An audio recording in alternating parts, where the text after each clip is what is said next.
Assalamualaikum warahmatullahi wabarakatuh. Selamat pagi anak soleh dan solehah semua. Bagaimana kabar anak-anak hari ini? Kalau ditanya kabarnya, jawabnya Alhamdulillah, luar biasa, tetap semangat, Allahu Akbar.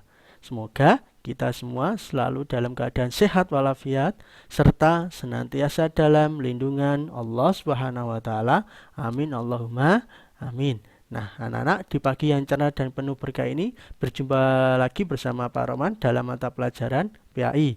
Nah, anak-anak, dalam kesempatan kali ini kita akan melanjutkan pelajaran PAI PB yang kedua dengan tema asyik bisa membaca Al-Quran dengan subtema melafalkan Quran surat An-Nas.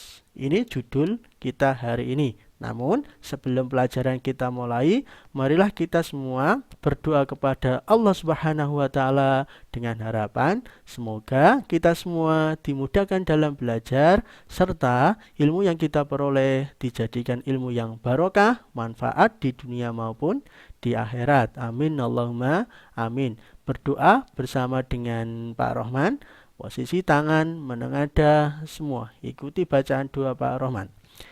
Bismillahirrahmanirrahim. Raditu billahi rabba wa bil islami dina wa bi muhammadin nabiyya wa rasula rabbi zidni ilma warzuqni fahma waj'alni min ibadika salihin amin ya rabbal alamin. Nah, anak-anak, mari kita masuk pada pembelajaran kita. Sebelum kita masuk pada materi, perlu Pak Guru sampaikan tujuan pembelajaran, yaitu peserta didik mampu melafalkan Quran Surat An-Nas dengan benar dan jelas, atau disebut dengan tartil. Ya, ini tujuan pembelajaran kita. Baik anak-anak, kita masuk pada pokok kajian materi kita. Sebelum kita melafalkan Quran Surat An-Nas, terlebih dahulu Pak Guru jelaskan tentang isi materi yang ada pada Quran Surat An-Nas.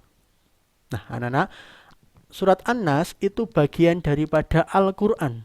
Al-Quran adalah kitab suci umat Islam yang berupa wahyu Allah yang diturunkan kepada siapa? Kepada Nabi Muhammad. Diturunkannya melalui siapa? Yaitu melalui malaikat Jibril. Kemudian tujuan diturunkannya itu apa? Yaitu sebagai pedoman hidup manusia. Jadi Nabi yang menerima wahyu Al-Quran adalah Nabi Muhammad. Dan malaikat yang menyampaikan wahyu adalah malaikat Jibril.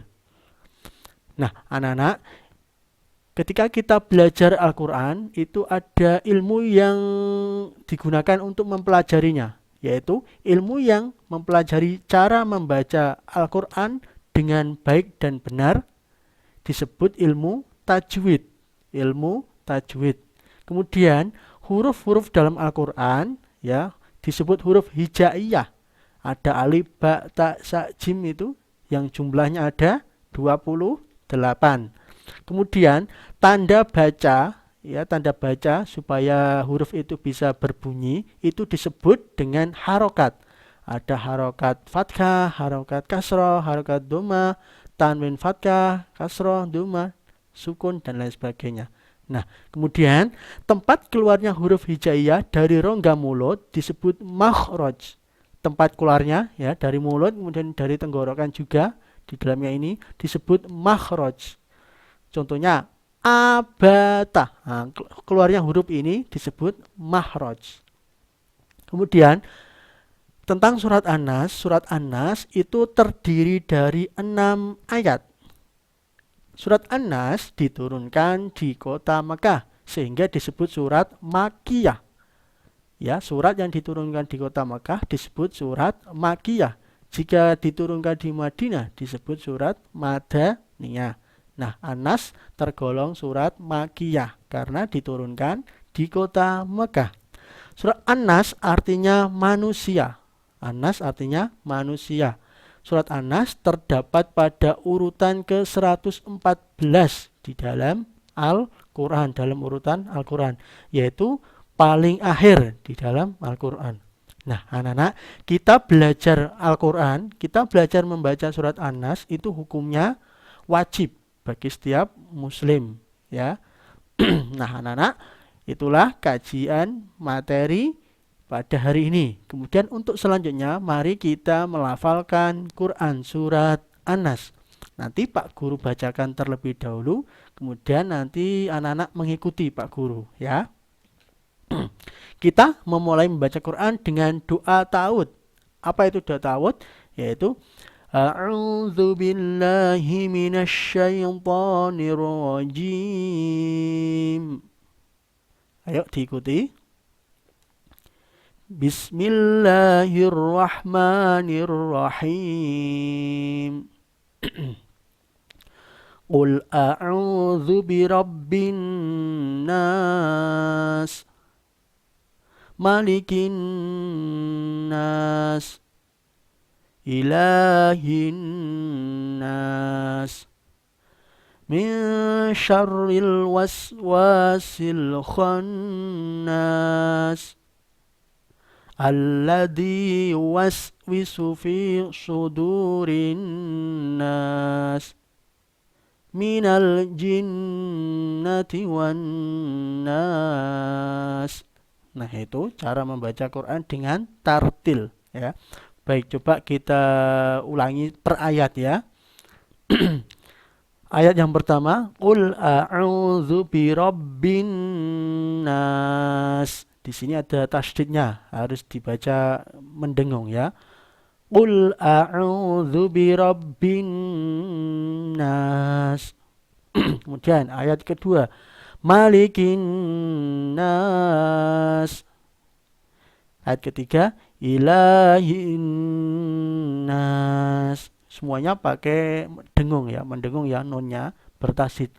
Ayat keempat, min syarril waswasil khannas. Yang perlu diperhatikan, min syarril, ya, nun mati bertemu shin itu disebut bacaan ikhfa, namanya ikhfa hakiki, bacanya adalah samar. Min syarril shin, kalau baca shin harus tebal, ya. Min syarril waswasil khannas. Kemudian ayat kelima, alladzi yuwaswisu fi sudurin nas. Di sini yang perlu diperhatikan huruf sin sama shod. Kalau sin bacanya ngeses, meringis. Alladzi yuwaswisu fi, kemudian shotnya sudurin nas. Alladzi yuwaswisu fi sudurin nas. Kemudian ayat yang terakhir ke-6, minal jinnati wan nas. Shadaqallahul azim. Nah, itulah cara melafalkan Quran surat An-Nas yang tartil, ya. Pokoknya nanti dibaca, dipelajari, jangan lupa diperhatikan gunahnya atau tasjidnya, ya. Nas-nasnya ini bacaan An-Nas, An-Nas. Nah, terakhir ini pakai dengung, ya. Nah, anak, demikianlah pembelajaran kita pada hari ini. Untuk selanjutnya sebagai evaluasi, ada soal latihan yang harus anak-anak kerjakan. Soal yang pertama, hukum belajar Al-Quran adalah titik-titik. Soal yang kedua, surat An-Nas turun di kota titik-titik. Kemudian yang ketiga, An-Nas artinya titik-titik. Kemudian soal keempat, tempat keluarnya huruf hijaiyah dari rongga mulut disebut titik-titik. Kemudian soal yang terakhir, hafalkan Quran surat An-Nas dimulai dengan doa ta'awudz. Nah, soal yang kelima ini nanti berbeda dengan 1 sampai 4. Soal yang kelima dengan video, ya. Merekam dengan video dengan mata tertutup. Nah, soal-soal ini nanti ditulis di buku tulis, kemudian nanti difoto dan dikirimkan ke link yang akan Pak Roman berikan. Begitu juga dengan videonya, ya, dimasukkan ke link juga, ya. Fahimtum? Alhamdulillah fahim, fahimna. Nah, anak-anak, demikianlah pembelajaran kita pada hari ini. Semoga materi yang disampaikan Pak Guru bermanfaat bagi kita semua, serta ilmu yang diperoleh dijadikan ilmu yang barokah, ilmu yang manfaat di dunia maupun di akhirat. Amin Allahumma amin. Terakhir pesan Pak Guru, anak-anak selalu jaga kesehatannya ya. Jangan lupa ya belajar sholat 5 waktu. Kemudian jangan lupa mengaji juga. Kemudian jangan lupa membantu orang tuanya di rumah sebisanya ya. Cukup sekian, syukron wal afu minkum. Sekian dan terima kasih. Ihdinas siratal mustaqim. Wassalamualaikum warahmatullahi wabarakatuh.